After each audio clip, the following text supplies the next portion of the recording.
welcome. You're watching Moneycontrol. I'm Sakshi Batra, and in this webinar, our focus will be on life insurance industry in India and why comprehensive insurance protection is an essential purchase.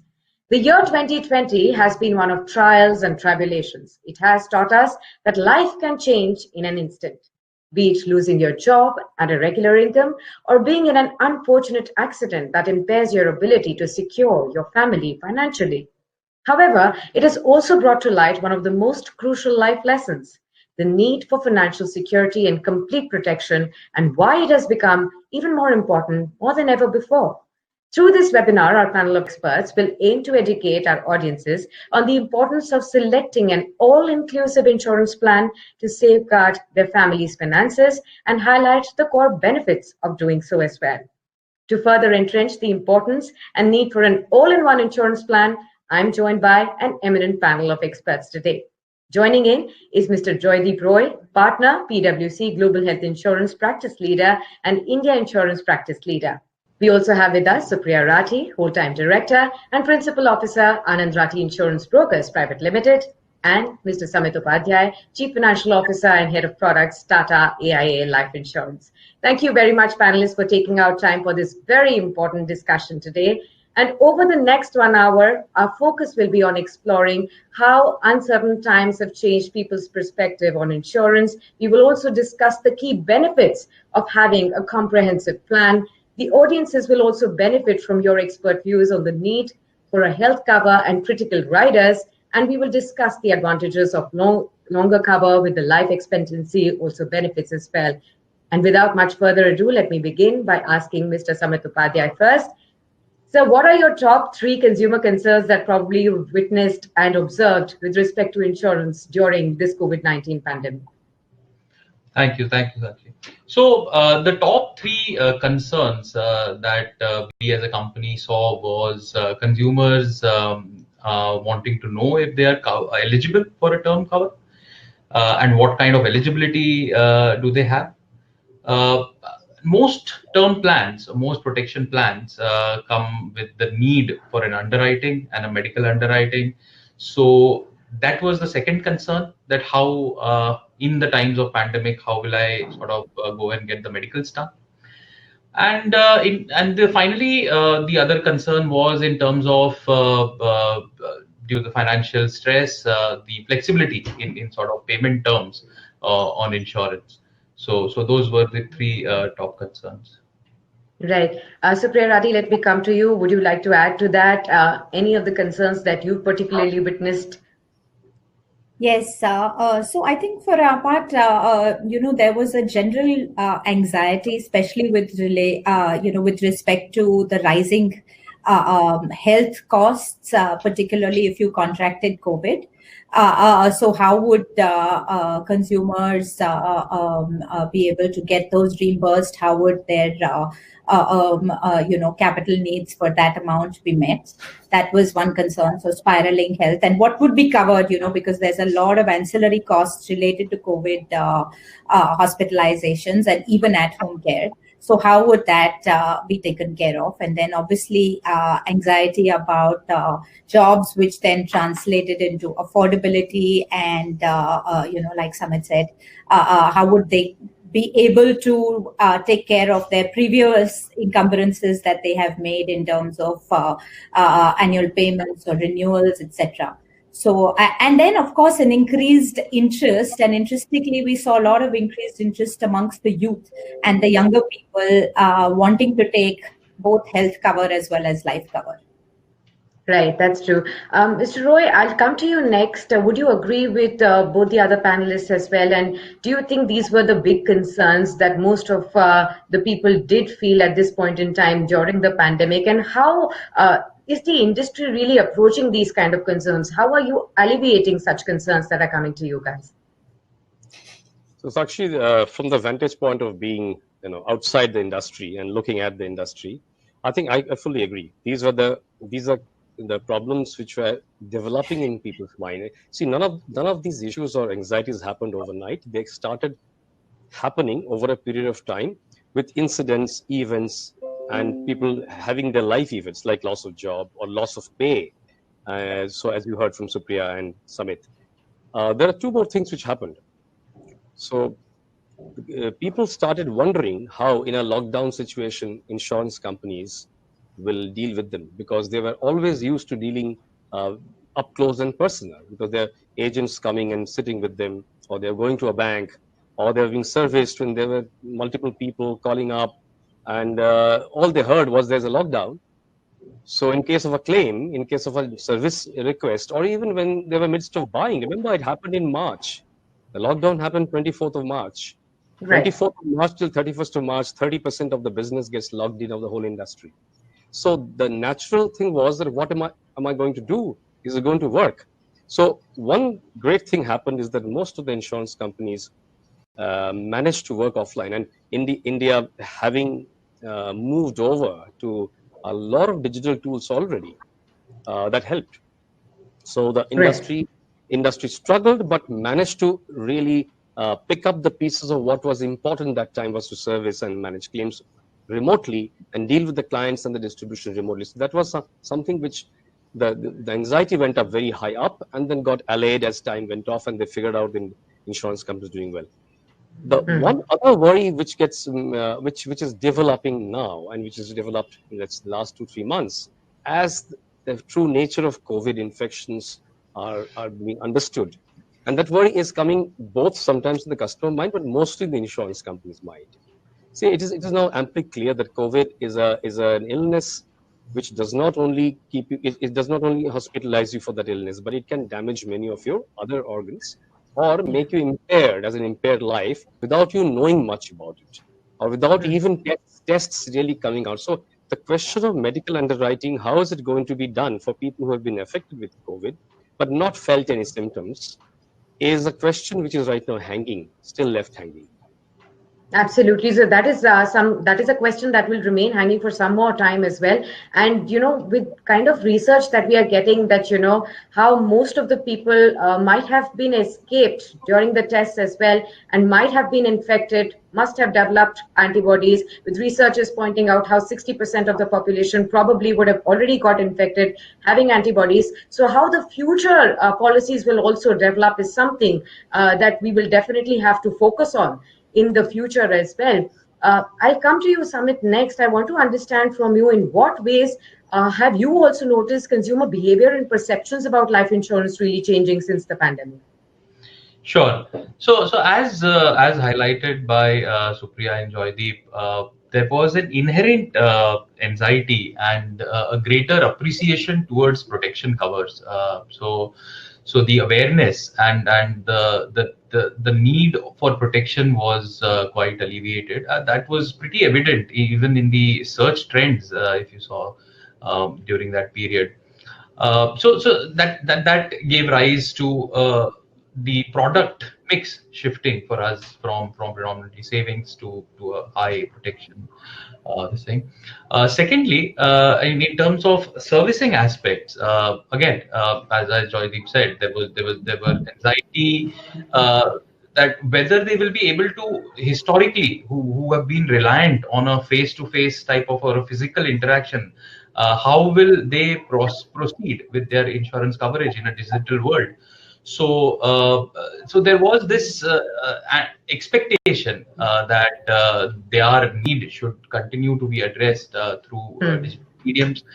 Digital, which was sort of aiding erstwhile to sales, now became a medium of sales. I mean, sales started happening using digital. So basically, this accelerated the whole digital adoption for the industry. I mean, we were on our journey to sort of be more and more digital, but then COVID sort of accelerated the journey. Okay, Samit, I wanted to come to you next, and I wanted to understand from you, if you could expound upon what are the advantages of a comprehensive life insurance plan, and if you have any of those plans at your company, so that viewers can understand better from it. Sure. So as we discussed, having a comprehensive plan covers the both the responsibility as well as the risk dimension quite comprehensively, and with the ability to sort of have packages of covers that cover varied risks and at levels which basically cover responsibility.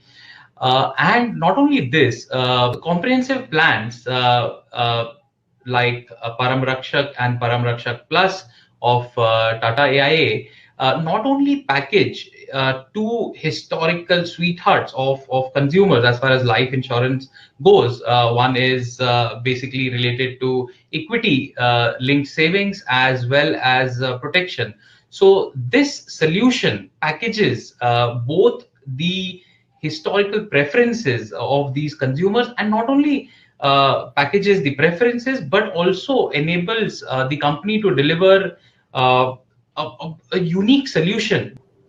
Absolutely. Supriya would like to add to that also how Mr. Roy also pointed out earlier that, people were worried as to how will the relationship work from here on, since everybody is locked in, especially in an industry which was, dealt with in a face-to-face manner. So how the digital adoption really worked for you at your company during this time, or the enhanced digital adoption, I would say. Digital obviously was there even before, but how did the customer's perception really change during this time?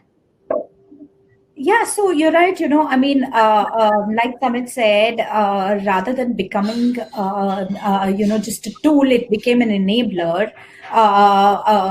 Right from the pre-policy and pre-placement stage, right up to claim settlement, and the companies that have adopted and embraced that technology to be able to give that end-to-end servicing, obviously have seen good quality growth. Having said that, of course, the learning curve became so much more steeper because that was the need, and there was just no choice. There was no looking back because, we've pretty much been at working from home right from end of March right up to now. And insurers, really, the entire industry has risen up to equip themselves digitally.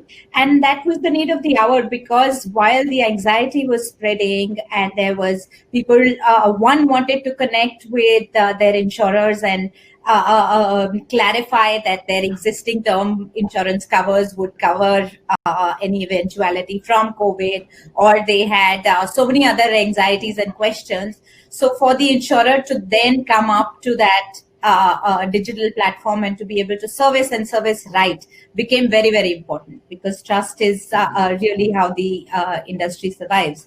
So I think, obviously tech is the way forward, and we'll see a lot of that in life insurance. But that being said, it's one of the hardest products to sell. It still remains an essentially push product, and hence that face-to-face interaction. So I guess what we'll start looking at is more hybrid models.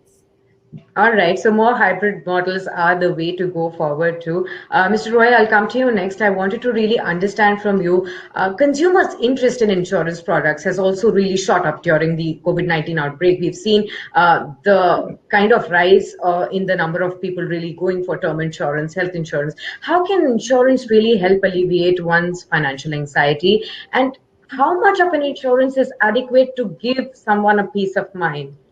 Is something that I want you to please make our viewers understand.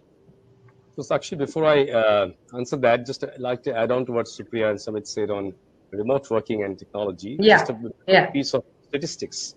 Now at PwC, we do this CEO surveys. So we did this in the middle of summer, right in the middle of COVID globally.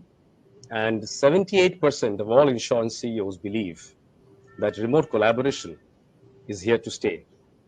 76% of CEOs also believe that this automation of things, continuously trying to automate some processes is an enduring change.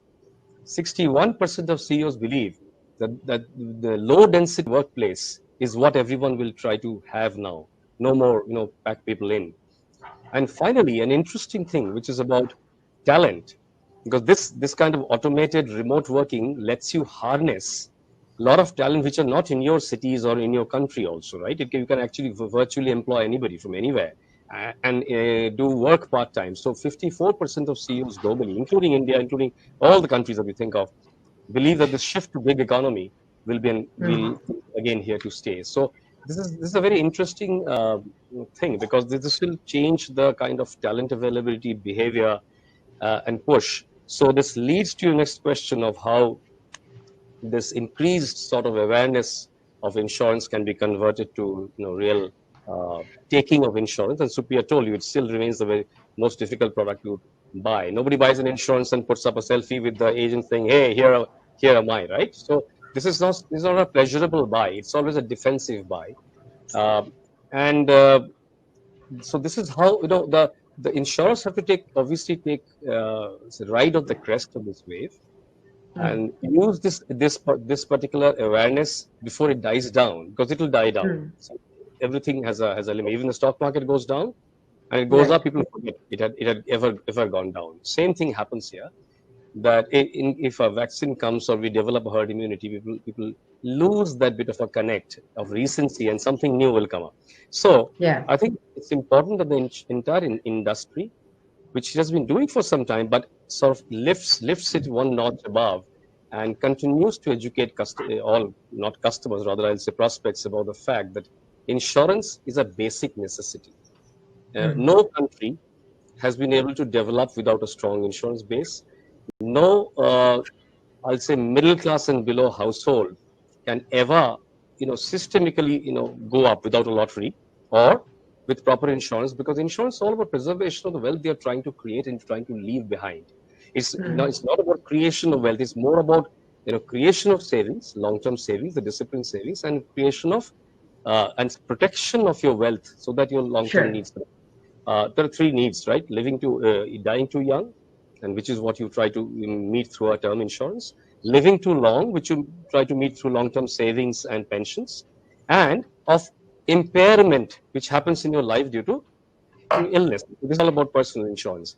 So these are the things that need to be focused upon, education done on.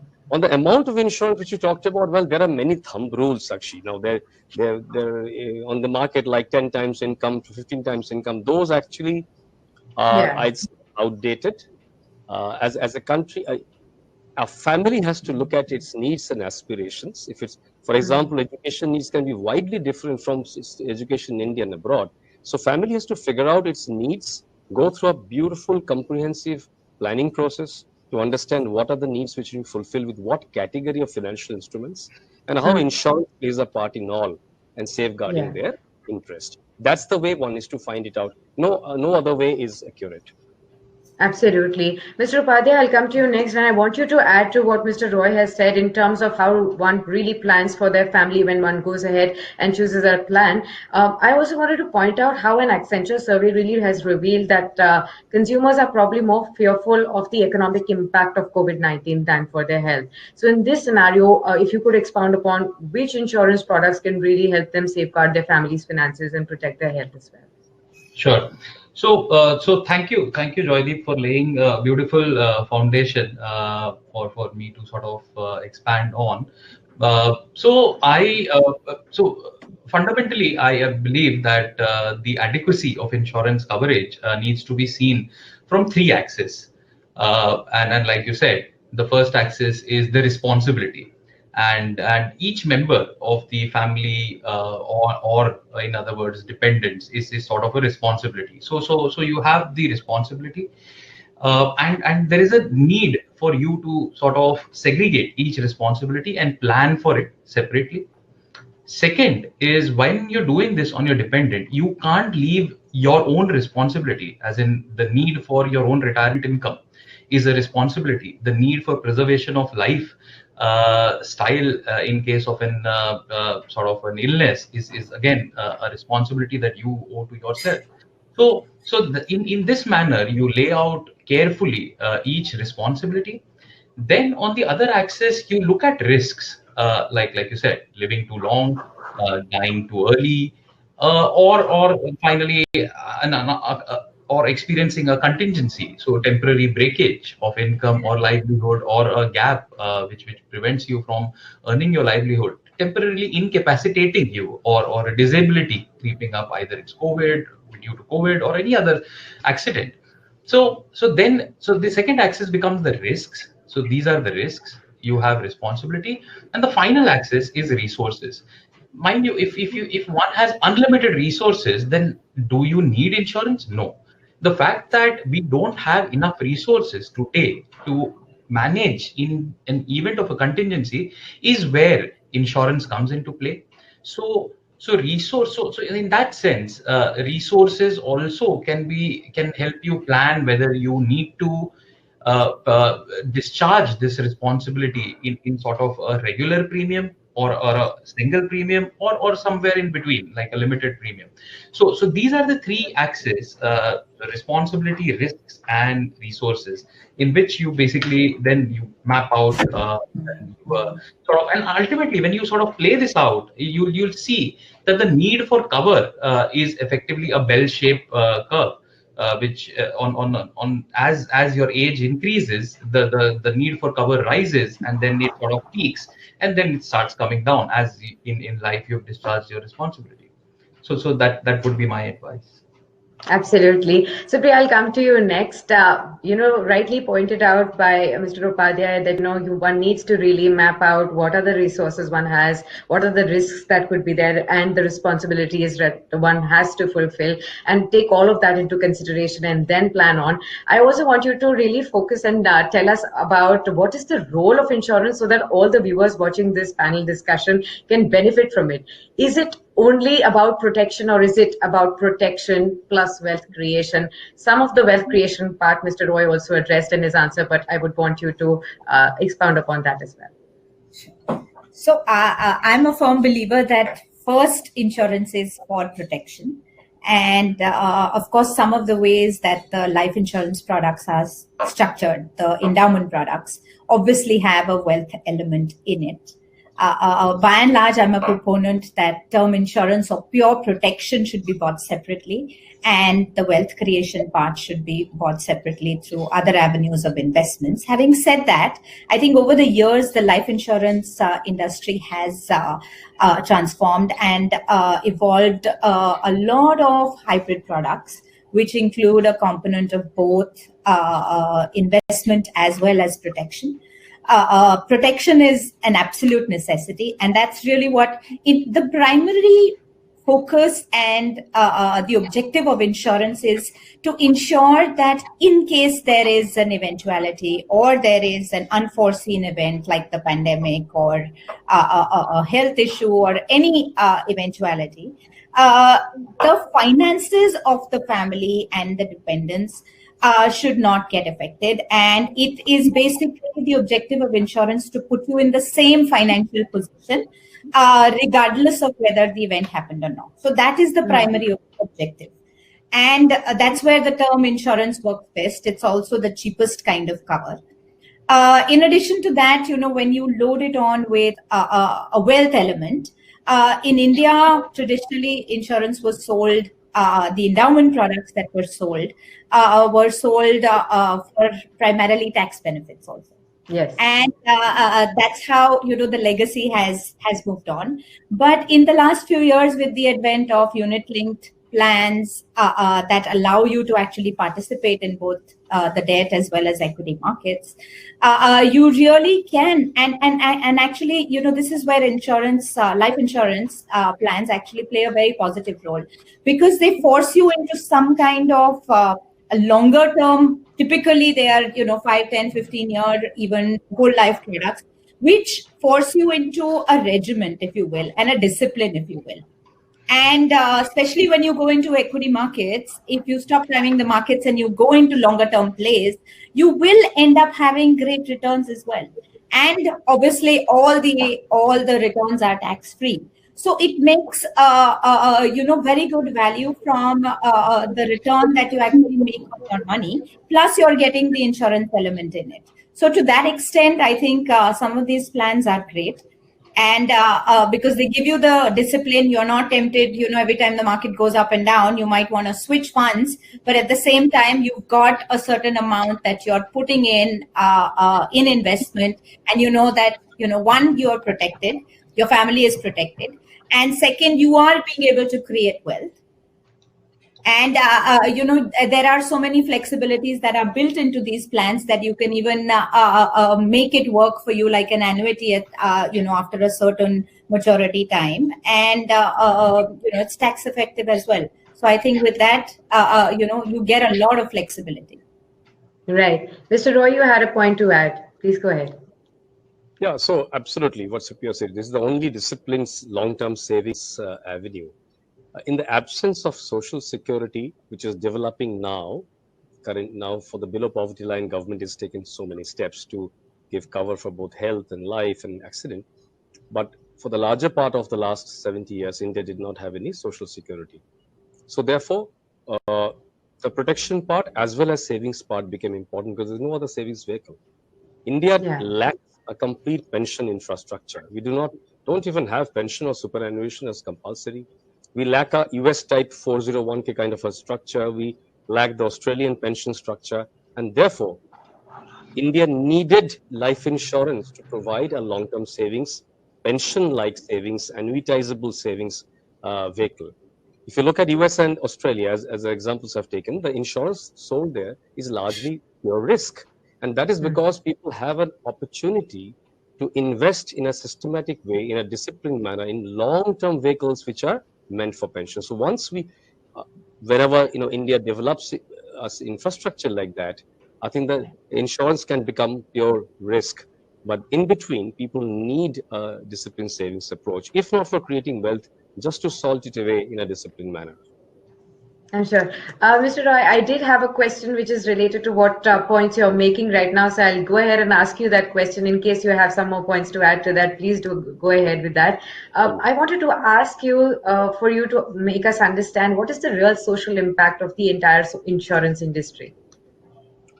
Yeah, so the insurance industry is probably the I'd say the funniest industry because it's the only industry which has a social remit, but it is the industry which has the largest trust deficit between the customer to the insurer to the distributor, insurer to the regulator. The trust deficits are amazingly big compared to the social importance. However, if you look at it in India, the insurance industry over the last 20 years after liberalization has resulted in creation of jobs for millions of people. Yes. Because it has grown as an industry. A new, fresh industry has grown. It has created livelihood for more than 2.2 million current agents. But let me tell you that more than 1.2 crore agents have been appointed in these 20 years. So many of them have moved away, but they have earned sometimes earned. So the question is that it provides a massive, like every other large industry, provides livelihood and employment. And without employment, livelihood, the economy cannot grow. Economy grows by creating jobs and therefore creating the whole spending. Secondly, in the Indian insurance industry has been the largest proportion of claim payer anywhere in the world. Okay. Compared to any other country. No other country, I'm talking about the claims ratio. Let's say you take 100 rupees for risk premium and then you pay out how much. So Indian in the insurance industry in every category, not only life but non-life, but together, has been the largest claim player. It is one of the cheapest risk insurance part today in the world. Risk insurance, pure term insurance in India in 2000 was not that cheap. But over a period of time, first with the non-smoker and then gradually going to online, that premiums have come down. And there's a razor thin margins left for the insurer. Okay. So that means that benefit has been given away to the consumer. And the third and the last, the investments that the insurance industry brings into the infrastructure of the country, because there's a lot of it is regulated that the insurance companies have to invest into the infrastructure segment, into social segments, and therefore it channelizes money from retail into investments, into infrastructure, which is not easy even for the government to do. So therefore, the social impact of insurance industry, other than what you see on the surface, is very, very large. Great. Thanks a lot for explaining the entire contours of that as well. Mr. Upadhyay, I'll come to you next. I wanted to understand from you, how have life insurance products really evolved to give policyholders more control over their money at the time of crisis like COVID-19 that we are faced with? Sure. So when the industry began before privatization, most products were what we call as traditional products, wherein policyholders do not actively manage the fund, as in the choice of the asset mix. Then with privatization and the India stock market story, the unit-linked products really picked up really well, and there was I mean, certain large companies had almost 90% of unit-linked mix, and that continued for some time till there were some changes in the regulation, etc. Now and since then, the industry has become more conscious of its the core purpose of its the core purpose, and since then, so the last few about 7-8 years or so has been about protection products. So different companies are on path of being a specialist on protection products, and which is the core need of the industry. So as with anything, what we see now is a super specialization of sorts on protection. On one hand, which is like the a product that, I mean, a platform that we've created, which is like not only does protection but does protection on the linked platform. Which is finding two sweethearts in one platform and giving the consumer, because typically the protection premiums are invested for about 30-40 years, and if you see the returns on a period of 30-40 years, not participating in the equity growth story is something which could lead to some post purchase dissonance. So this is on one hand the evolution of a super specialization. On the other hand, what the regulator is trying to do is create another platforms like simplified products like PMJJY, Pradhan Mantri Jeevan Jyoti Bima Yojana, or Saral Jeevan, the standardized product. So on one hand, we are sort of with respect to protection products becoming more and more specialist, and on the other hand becoming more and more mass as well.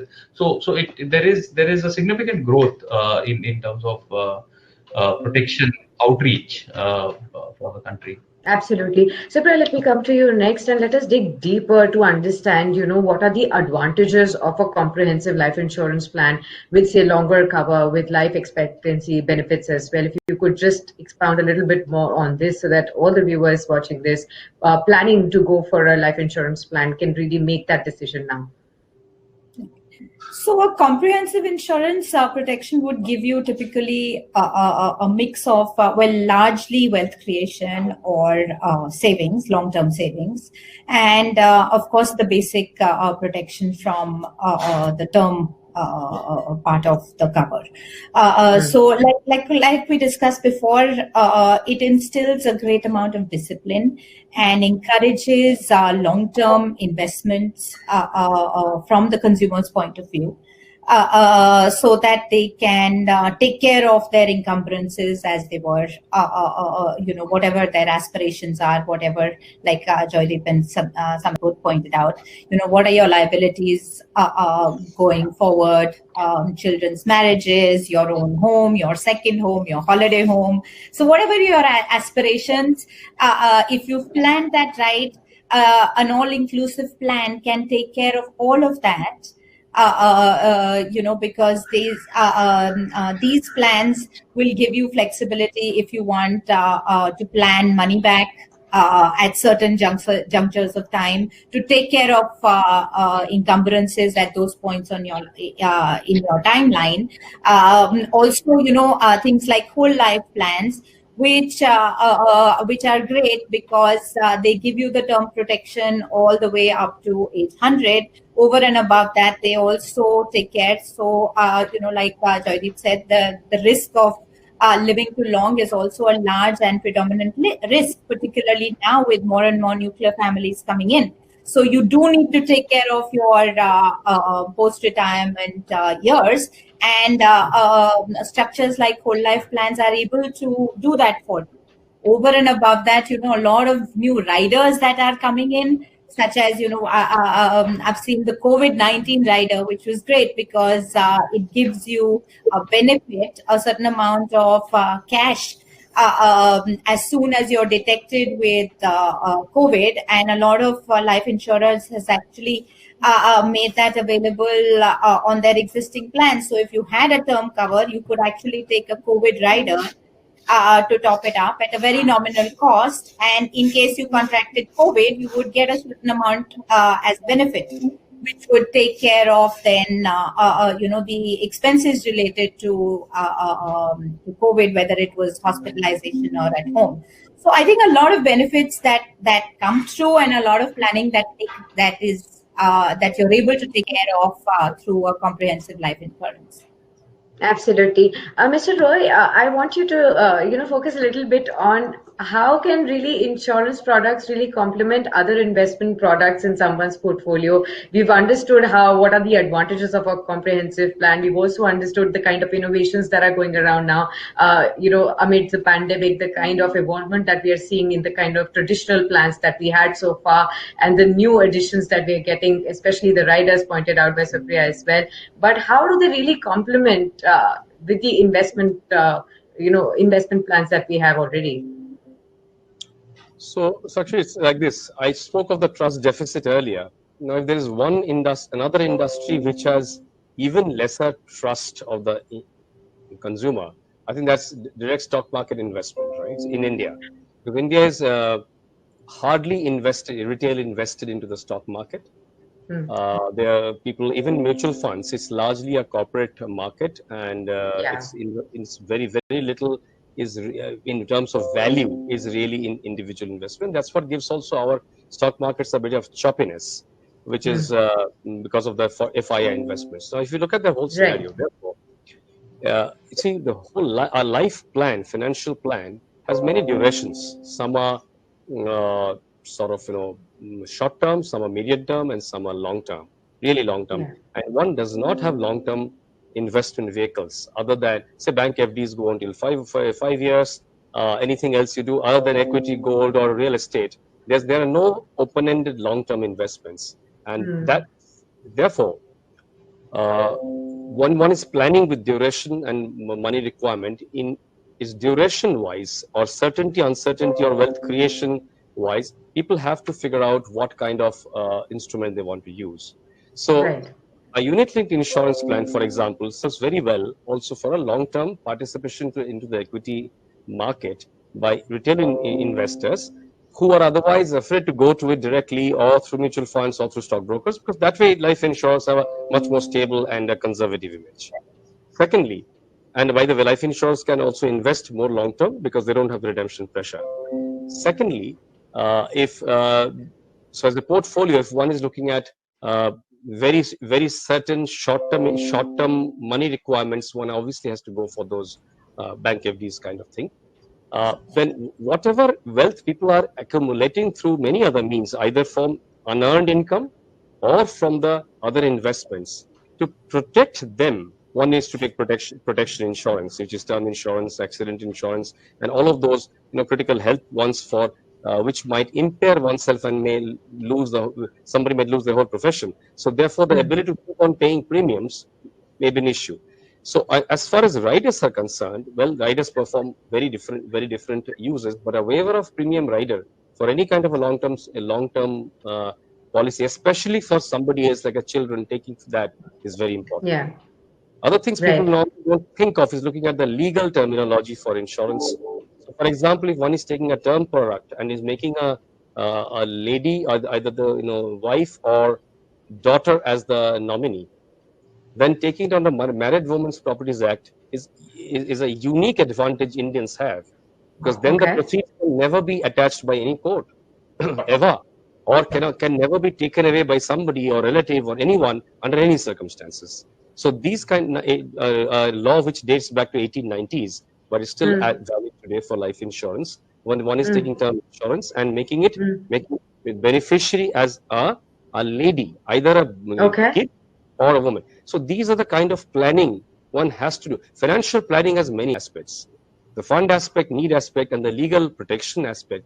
So I just give you glimpses there. I can keep on talking about this for maybe a whole program, but one needs to think of these and then complement every bit of accumulation of wealth with the protection Yeah. of wealth and protection of one's goals. And to do that, insurance will come in everywhere. And as Samit said, the very wealthy do not need insurance. They've already achieved that financial stability, Right. maybe Right. generations, but they might still need different kind of insurances to protect themselves. And that will take us away from the topic of life insurance, but there are many non-life insurance that need to take to protect themselves against losing all that wealth. So that's for probably another day. Right. Mr. Upadhyay, would you also like to add to the importance of riders that Mr. Roy has talked about before that?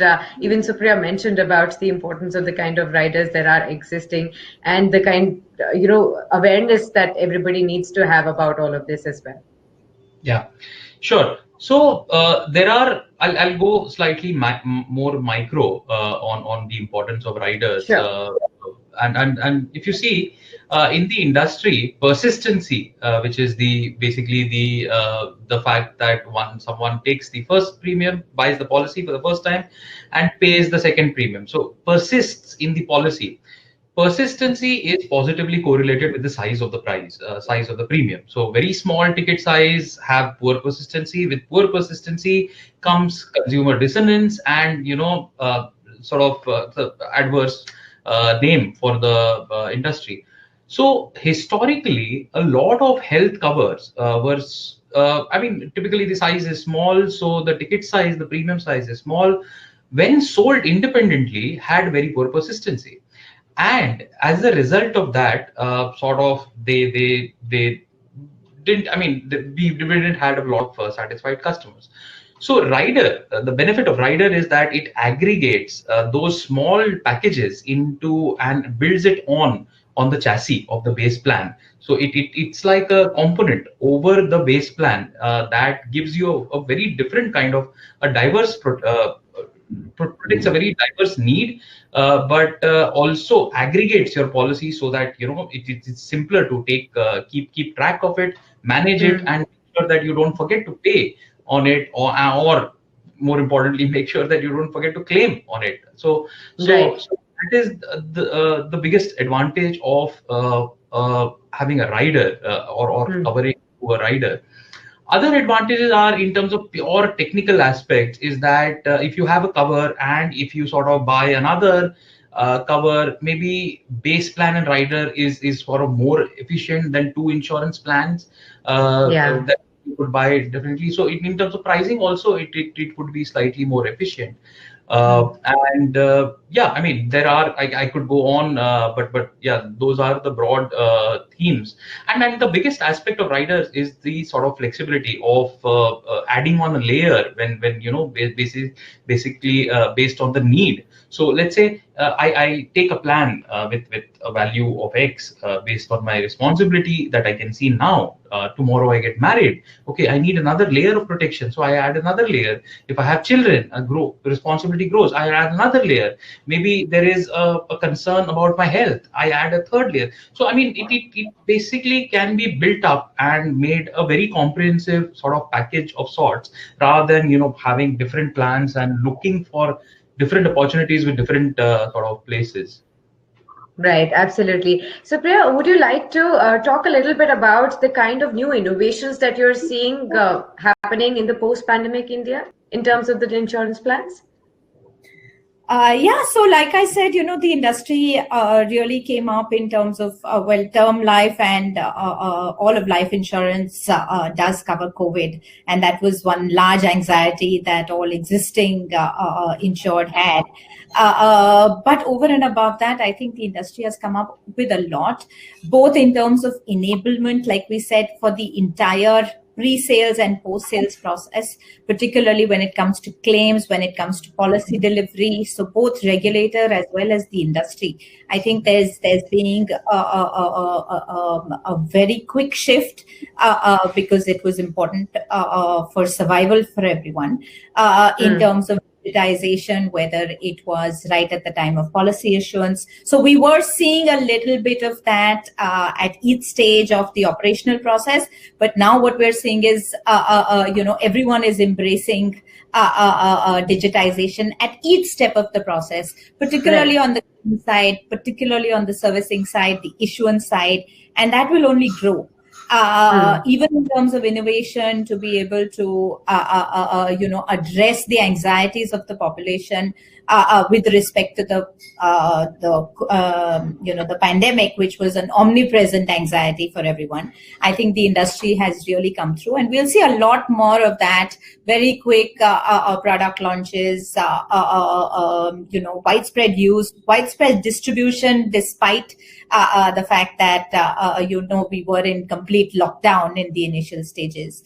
And we'll see a lot more of that embracing of technology, and we look forward to that. Absolutely. So on the embracing of technology front, Mr. Upadhyay, if you could just detail a little bit about as to how are you witnessing the Indian insurance industry becoming digitally mature? And do you think they've managed the COVID-19 pandemic, and in this pandemic they've managed to sell and service remotely quite well, or is there much to do on that space? Oh, absolutely. And, some companies have done this better than others. But almost all companies have done a very good job as far as us. Almost in excess of 98 odd percentage of sales happen on digital platforms. Not only the sales, but in terms of even the service post sales, in excess of 85 odd percentage are sort of self-service cases. So we see both at inception as well as servicing a huge digital adoption with respect to our consumers. Absolutely. Mr. Roy, I'll come to you next, and I really wanted you to, tell us about as to why do you think the penetration of insurance is still so low in India, despite so much of liberalization. We've seen the kind of digitization and the digital adoption in the last 8 months of the pandemic, so that, everyone can be reached remotely as well. What is the key reason? So, Sakshi, I'm going to say something quite contrary to this. So, but before I say that, I must say that yes, penetration is low. There is a protection gap. A lot of people are not covered for life and health and other personal insurances. A lot of people who are covered are inadequately covered. So that fact remains that there's a long way to go, which is a great news for the industry as far as growth is concerned. It's not good news for the people, especially as you see sometimes floods happen, earthquakes happen, and many of those lives are not insured, or not even the properties are insured. So yes, India is still way down in insurance protection. However, sometimes we miss the woods for the trees. In the last 20 years, the progress made is amazing. We don't see it because the per capita premium in India for life taken is low. See, on purchasing power parity, India is almost 20x different than US. So when we look at percentage of GDP, see, our GDP contains a lot of dollar GDP, a lot of the export income, and and measured in dollar terms. But if you take purchasing power parity, for an Indian to have, let's say, 5 or 10 lakhs, or even let's say 20-30 lakhs of life cover, averaging the Bharatiya, not Indian, if you have to make the distinction, it is fantastic, which is not there. But with the kind of spread of the PM schemes, the Ayushman Bharat, and the whole effort by the private sector life insurance industry and LIC all put together, the protection has gone up. The sum insured in India has gone up in the last 20 years by a factor of more than 30. Right. What we continuously keep seeing is the premium, which has kept coming down. As I told you earlier, that the premium for the same cover, if it was 100 earlier, now it is 30. So that if you just keep measuring premium on a GDP which is growing, then it'll look bad. But that's a great thing in the sense that the premium has been made more affordable and more people are getting covered and their risks are getting covered. It's still not adequate, but where it was 20 years ago, it has grown further. So therefore, the only last thing I'd mention, you asked the question of why is it low? Well, it was very low. It is low now. Now, the remedy of this, of course, are a bit of legislation, and that's organically growing will only reach to a certain place, but there needs to be Okay. some kind of legislation on mandatoriness of pension, mandatoriness of long-term cover and loan covers, without which we will not make that leap. Absolutely. Samit, would you like to add to that as well? Sure. If you so Joydeep that is right when he points out that despite the cover, the sum assured levels increasing, the premium has sort of not increased, and there are multiple reasons. And one is definitely the fact that earlier premiums were sort of a blend between savings and protection. Now they are more protection than they were earlier, and so on and so forth. So there are more dimensions to it. But more importantly, there are independent studies that have basically show that almost 80% of the protection gap in India is sort of unfilled, and this is very close to what it is in China and perhaps lower in developed countries. So this is like this is the case because of awareness. Simply, I mean, awareness about insurance, awareness about adequacy of insurance. So even if you ask a lot of us from who are not, I mean, people who are I mean, even in people working in insurance companies, we will ask them what is the adequate cover. It needs more careful planning, and historically we've not got consumers to get onto the planning because of the engagement, the model that we have. Traditionally insurance is sort of a boring, and Joydeep also mentioned this. It's sort of not so exciting conversation to have. Okay, the only engagement that we have with our customer is, okay, pay your premium, submit your claim. I mean, that's a very uninteresting. So this is where AIA has done interesting things. Our shareholder, and sort of we are in the midst of getting some of those practices in India, and basically we trying to move from a partner from historically to a payer. So we basically partner with the consumers in their life, so that we have a common, and if you see, there is a common skin in the game. If there are less claims, both the consumer benefits as well as the insurance company benefits. So we are going to, over a period of time, come up with a lot of positive engagement, which basically helps consumers to live a healthy, longer and better lives, and sort of instead of just checking on them for their premiums and then settling claims. And one of the recent platforms that we've launched is Medix, and basically it's like a personalized case management service, which enables you access to a host of one of the best doctors in the world, and even in developed countries we've seen that there were quite a few developed countries where Medix has been able to change the diagnosis, and equally high number of cases where they were able to sort of change the prescribed treatment. So the misdiagnosis and mistreatment problem, and helping consumers live longer, healthier, better, is our mission. And hopefully with better engagement, better awareness, we'll be able to, next time when we are on this show, we'll be able to show you a better penetration as an industry. Absolutely. Supriya, last comment from you, and then we'll wrap up this show. Quickly, in 30 seconds, if you could explain to us what are the ways you think penetration of insurance can be enhanced in the country? So yes, I think digital will become key, and it already is beginning to show. Because obviously with the diversity in terms of geography, in terms of purchasing power, we do have unique challenges. and hence digital distribution will add a lot.